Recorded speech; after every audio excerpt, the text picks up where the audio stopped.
Assalamualaikum Mas Tony Rosid. Waalaikumsalam warahmatullahi wabarakatuh, Pak Iksan. Mantap. Bagaimana nih tulisan apa yang sudah terakhir dibuat nih? Urusan oplos-mengoplosnya. Belajar dari Pertamina nampaknya menjadi bagian kisah lain Republik ini ya. Apa yang Mas Tony lihat ini? Satu, mengenai suasana dari kalau sekarang ini ada Liga Koruptor katanya. Macam urutannya. Nampaknya klasemen 1 ini Pertamina cukup tinggi nih. Bahkan ada kunjungan Pak Erick Thohir ke Kejaksaan Agung. Apa yang terjadi nih akhir pekan lalu ya? Nah, belum lagi urusan apa nih KKP. Nih macam kakap aja lagi nih, pagar makan lautan nampaknya telah berakhirkah ketika Kades Kohot Cehets dikenakan denda 40-an miliar lebih beberapa waktu lalu. Banyak orang protes ini. Apa yang terjadi ini? Apakah ini urusan akan menjadi pepesan kosong atau macam mana gitu, Mas Tony? Para pendengar juga ingin mendengar kisah tentang Indonesia gelap. Ini memang lagi gelap nih, mendung banget hari ini. Ini alam beneran, tapi apa yang terjadi? Demo-demo yang sampai ke luar negeri. Dan cuaca hari ini juga tentu Mas Tony merasakan hujan, banjir di Jabotabek luar biasa. Dulu nggak ada nih partai sekitar Jakarta ini yang partai sekitar ibu kota yang ramai. Nggak ada, sepi kali hari ini, berbagai kritik-kritik nggak ada. Silakan Mas Tony Rosid menyampaikan ke seluruh pendengar radio kita, dilengkapi dengan 28 negara yang sedang merelay radio kita ini. Silakan Mas Tony. Berkaitan dengan korupsi yang ada di Indonesia, nampaknya memang belum ada harapan untuk dikurangi. Sedikit pun enggak, apalagi banyak. Kenapa? Karena memang kita melihat bahwa semua itu berawal dari penegakan hukum. Ketika yudikatif itu memberikan ruang kompromi, ketika yudikatif itu dikendalikan, ketika kekuasaan, apapun bentuk kekuasaan itu, baik kekuasaan politik maupun kekuasaan uang, masih bisa masuk dan mengendalikan hukum, maka jangan pernah berharap hukum itu akan bisa ditegakkan, terutama kepada mereka yang memiliki akses dan memiliki kuasa uang dan kuasa politik. Kalau kemudian terjadi pressure yang luar biasa dari rakyat dan pressure itu tidak bisa dikendalikan, maka yang dilakukan adalah mencari korbannya, mencari orang yang akan ditumbalkan, bukan mencari pelaku yang sesungguhnya yang menjadi mastermind dari sebuah atau menjadi dalam tanda kutip big mafianya dari sebuah korupsi itu. Inilah yang terjadi di Indonesia. Kuncinya adalah satu, ada di lembaga hukum, independensi lembaga hukum. Selama lembaga hukum itu tidak independen, masih bisa diintervensi, maka jangan pernah berharap ada penegakan hukum, terutama adalah korupsi. Selama penegakan hukum tidak dilakukan, maka tradisi korupsi, sistem pemerintahan yang syarat dengan koruptif itu akan bisa berubah. Jadi korupsi itu dilakukan mulai dari anggaran. Dari setiap institusi mengajukan anggaran, itu sudah ada proses negosiasi. Anggaranku segini, nanti dapatnya segini, sekian persen. Dan kemudian jadi orang-orang yang ikut mengawasi itu kemudian juga dapat bagian. Atau institusi yang ikut mengawasi itu mendapatkan bagian. Inilah yang kemudian menjadi sebuah korupsi, menjadi bagian daripada sistem yang dalam tanda kutip seolah-olah menjadi legal dalam negara ini.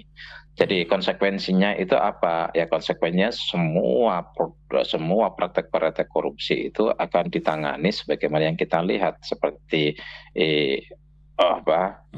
pagar laut, kemudian Pertamina akan selalu seperti itu. Ini akan menggarisbawahi semua korupsi akan berjalan seperti itu. Beda misalnya kalau saya Pak Ihsan korupsi langsung masuk. Kenapa? Karena tidak punya kuasa politik dan tidak punya kuasa uang. Ini menjadi sebuah problem di tengah kita melihat bangsa ini yang semakin lama semakin memprihatinkan. Kalau kemudian ada misalnya seorang pemimpin masuk dalam kata nominasi 2 OJPR dan sebagainya, terus kemudian ada indeks korupsi kita nomor sekian, terus menerus turun, itu tidak menggugah sama sekali hati nurani para pekuasa uang dan juga kuasa politik, di mana kita lihat ada kuasa uang dan kuasa politik selalu mereka menikmati menu ya menu siang hari pada saat orang-orang sedang berpuasa, pada saat daya beli masyarakat rendah, pas saat deflasi terus menerus terjadi, ya itu kita selalu dipertontonkan oleh para kuasa politik dan kuasa uang tetap bisa menikmati dengan sangat nyaman sambil tersenyum dan tertawa, sementara mereka melihat ke bawah ada orang-orang yang pegang perutnya ya, karena tidak bisa beli makanan dan seterusnya. Jadi Pak Ihsan, kalau kemudian kita masuklah dalam kasuistik seperti Pertamina misalnya, kita awali dari Pertamina. Nah, Pertamina itu kan 2017 sampai 2018 sampai 2023, Pak Ihsan. Ya, kira-kira para pejabat itu tahu nggak itu?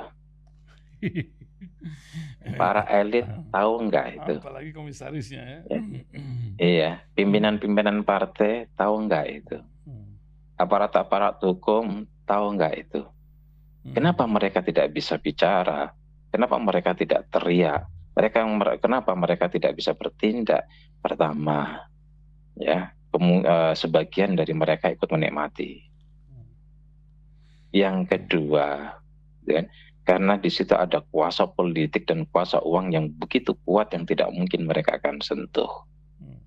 Bagi mereka yang menikmati menu itu, ya mereka ikut tersenyum. Bagi yang tidak menikmati, mereka hanya menggerutu. Dan ini kan sudah menjadi sebuah perbincangan biasa di elit itu. Si itu makan ini, si itu ngoplos ini. Itu hal biasa. Apakah kemudian setelah kasus ini tidak ada oplosan yang lain atau tidak ada pelanggaran seperti oplosan itu? Gak bakal, akan terus terjadi. Kenapa? Ya, karena penyebabnya itu tidak hilang, penyebabnya masih terus ada, yaitu apa?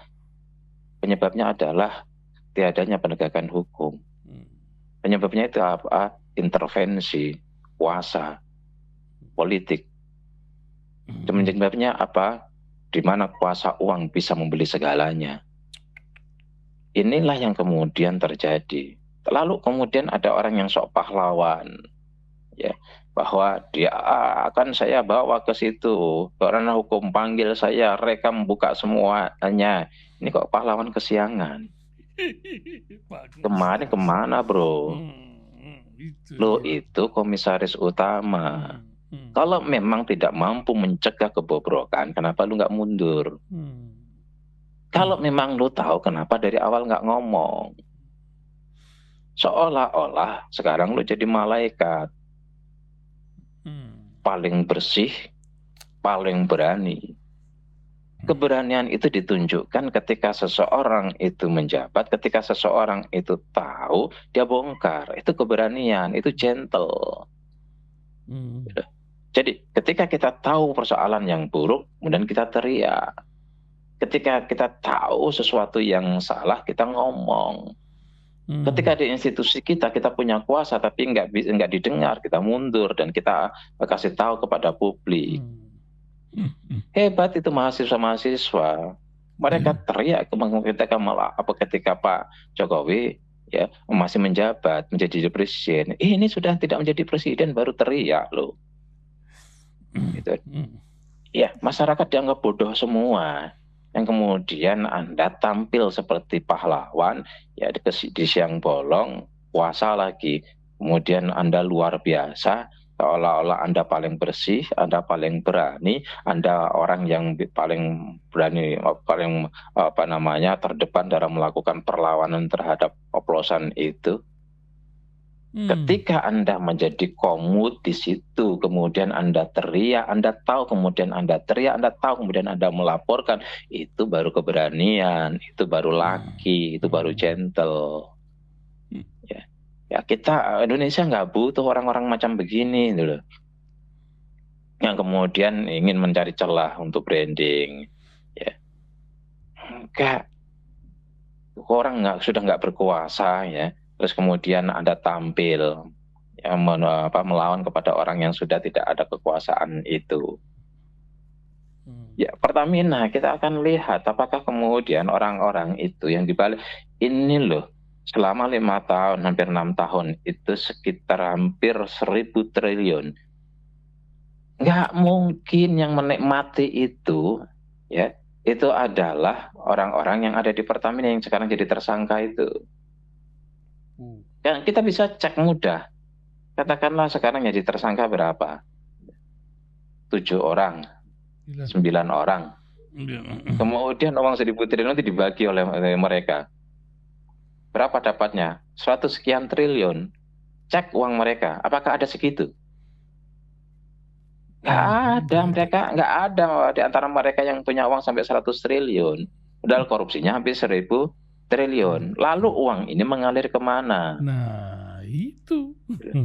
Tapi hilir, ya, ujung dari hilirisasi uang korupsi Pertamina ini tidak akan pernah tersentuh. Tahun 2018 itu jelang pemilu loh. Tahun 2023 itu jelang pemilu loh. Berganti rezim, berhenti. Kenapa berganti rezim baru berhenti? 2023, 2024 berhenti. Dan ini kan menimbulkan sebuah pertanyaan. Kenapa tidak diteruskan? Karena ganti rezim. Artinya apa? Ada nggak keterlibatan orang-orang yang punya kuasa pada saat itu? Saya pikir, ya, Pertamina, orang-orang Pertamina, iya kita tahu lah banyak oknum di sana itu orang korupsi. Tapi nggak segitunya kalau mereka tidak diminta, mereka tidak disuruh, mereka tidak diintervensi, mereka tidak dipaksa. Ini yang harus ditelusuri. Tapi yakinlah, nggak akan hukum itu sampai kepada ujung dari sebuah hilirisasi. Kita apresiasi. Ini cara menurut saya, ya, ada 2 hal yang layak untuk kita apresiasi dari Pak Prabowo ini. Ya, semoga nanti akan ada seperti ini meskipun tidak sampai di ujung, paling nggak dibongkar. Nggak mungkin kejaksaan itu membongkar ini tanpa sepengetahuan presiden.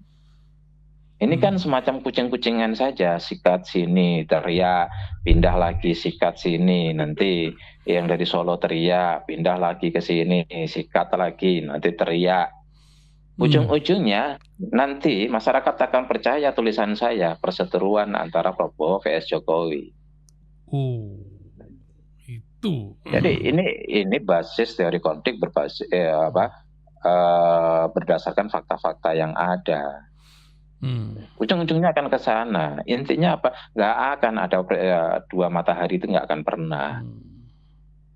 Yang satu real jadi matahari, yang satu masih pengen jadi matahari, dan itu akan dengan sendirinya terjadi benturan. Sebagaimana dulu Ibu Mega, ya, pengen jadi matahari di atas matahari, sementara Pak Jokowi real jadi matahari, benturan.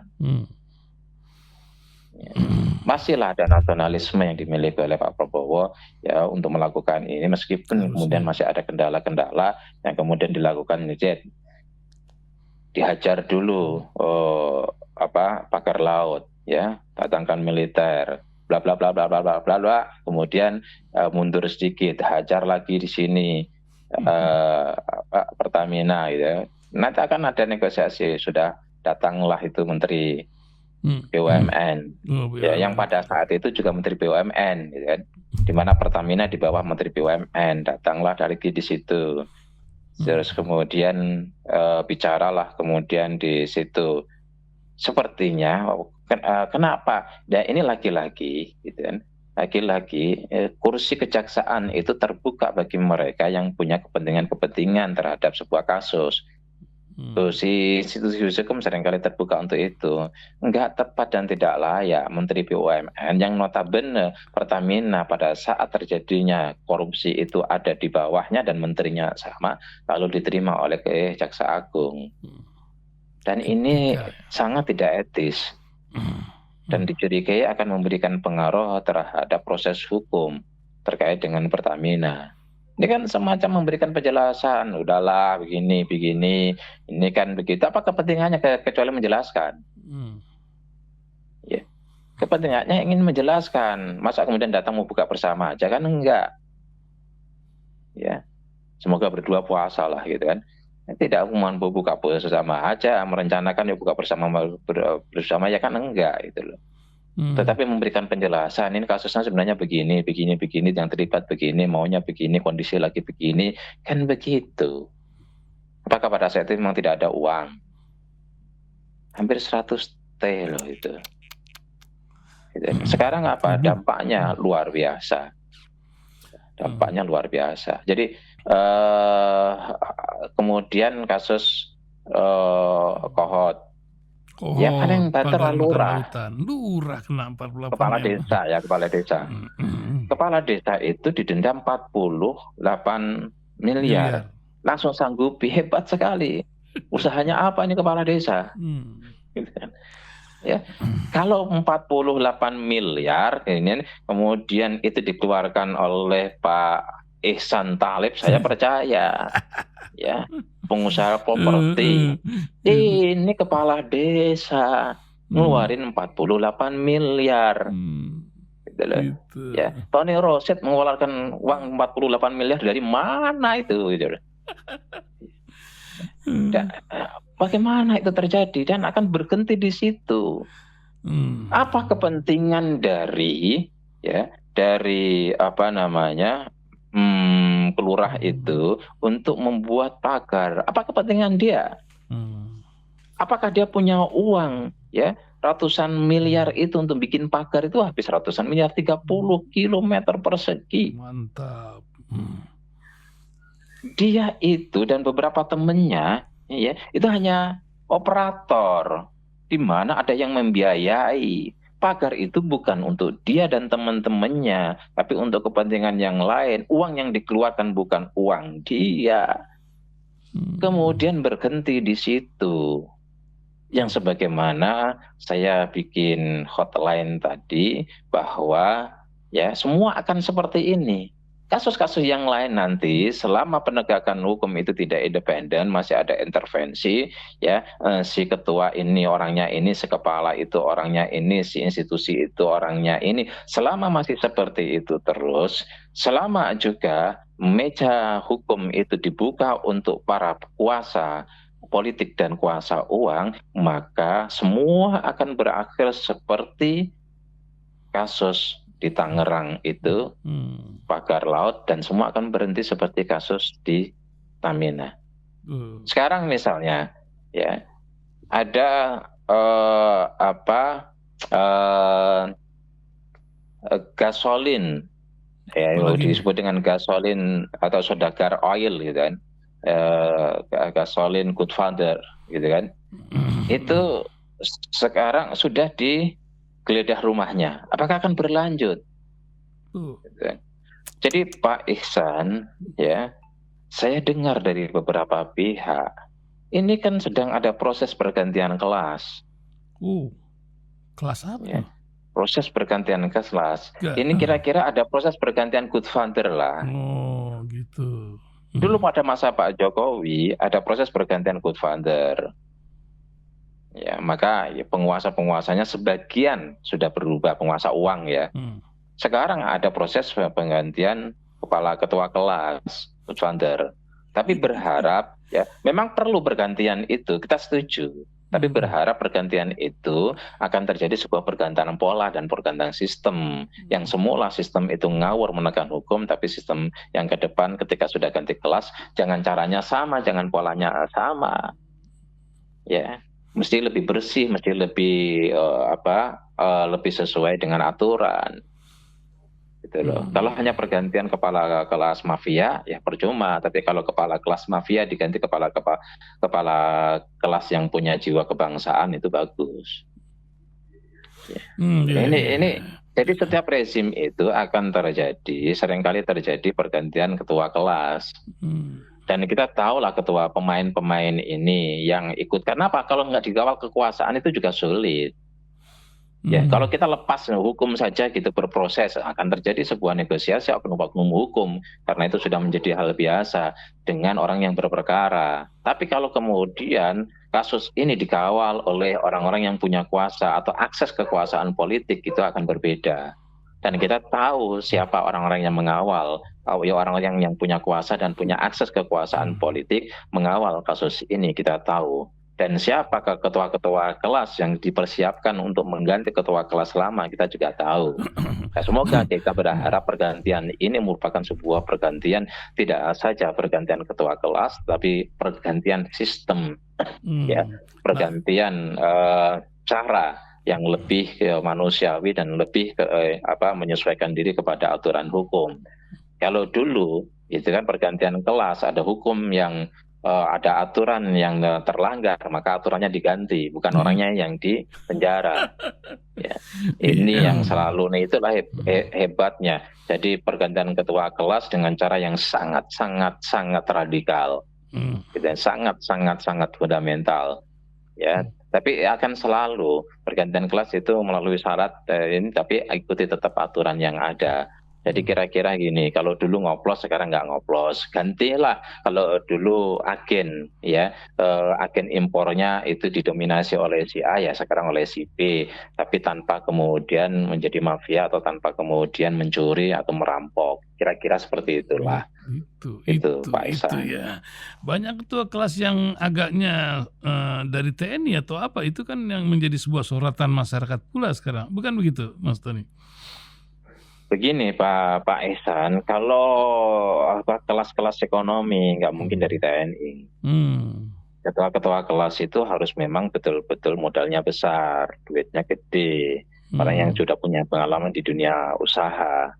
Ya TNI kan tidak punya pengalaman di dunia usaha, kecuali ada beberapa orang saja, dan itu sebenarnya ya masih setengah, ya belum layak jadi ketua kelas. Ya, kalau kemudian sekarang beralih, kita sadari kalau Pak Jokowi dengan Ibu Megawati PDIP, karena Ibu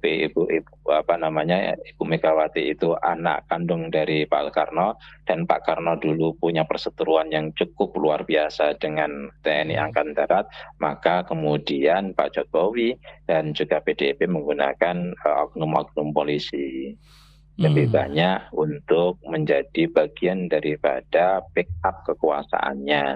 Nah, sekarang ya kembali militer, maka menjadi backup kekuasaannya. Ya, jadi memang tidak mudah untuk memberikan kepercayaan kepada sipil, kepada orang-orang yang betul-betul punya track record. Ya, ini yang memang, tetapi selama kita berharap gitu seperti di mixing gitu loh.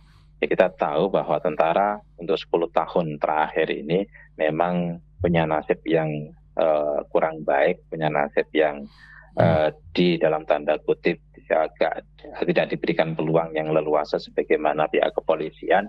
Ya, sekarang kemudian seperti mengambil alih.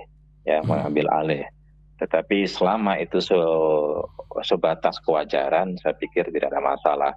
Ya, perlu di mixing, perlu ada sipil-sipil yang harus dihumaniskan. Maka kita memang berikan masukan, kita berikan kontrol, kita berikan kritik agar tidak kemudian kepercayaan itu hanya dimiliki oleh tentara, karena sipil juga memiliki kemampuan untuk itu. Misalnya ya jabatan kementerian, ya sementara ini banyak yang sipil yang kita berharap ke depan juga formasinya akan seperti ini, tidak berbeda. Itu juga jabatan-jabatan yang lain, gitu ya, yang lain. Ya, dalam tanda kutip, apa yang dilakukan oleh mahasiswa baik di dalam negeri maupun di luar negeri, itu merupakan sebuah warning, itu merupakan sebuah kritik, yaitu merupakan sebuah upaya untuk mengontrol, untuk mencegah agar tidak terjadi militerisasi lah, karena memang ada semacam trauma bangsa ini terhadap Orde Baru, ada kekhawatiran kalau sampai terjadi sebuah Proses militerisasi. militerisasi lagi. Militerisasi. Kalau yang menghadapi demo mahasiswa masih ada yang tidak dihadapi oleh militer, itu bagus. Kalau kemudian nanti pemilihan kepala daerah tetap saja dipilih oleh rakyat, tidak dipilih oleh DPR, dan kemudian di situ tidak masuk militer, relatif tidak ada masalah. Kalau kemudian reshuffle kabinet yang terjadi adalah orang-orang Pak Jokowi diganti dengan orang-orang sipil yang lain, saya pikir tidak ada masalah. Kemudian lembaga-lembaga institusi sipil tidak kemudian dipegang oleh militer, saya pikir masih wajar. Ya, masih oke. Gitu. Ini yang kemudian diharapkan. Jadi kalau kemudian sekarang ada demo, ada macam-macam, saya pikir itu merupakan sebuah kontrol, merupakan sebuah kritik, merupakan sebuah warning agar tidak terjadi sebuah militerisasi. Tapi yang terpenting menurut saya adalah bagaimana tetap kita ada konsistensi dari civil society untuk selalu istiqomah, konsisten mengontrol terhadap jalannya pemerintahan ini. Kalau kemudian dikatakan sebagai Indonesia gelap, ini adalah menurut saya lagi-lagi saya akan bicara memberikan kesempatan masa transisi.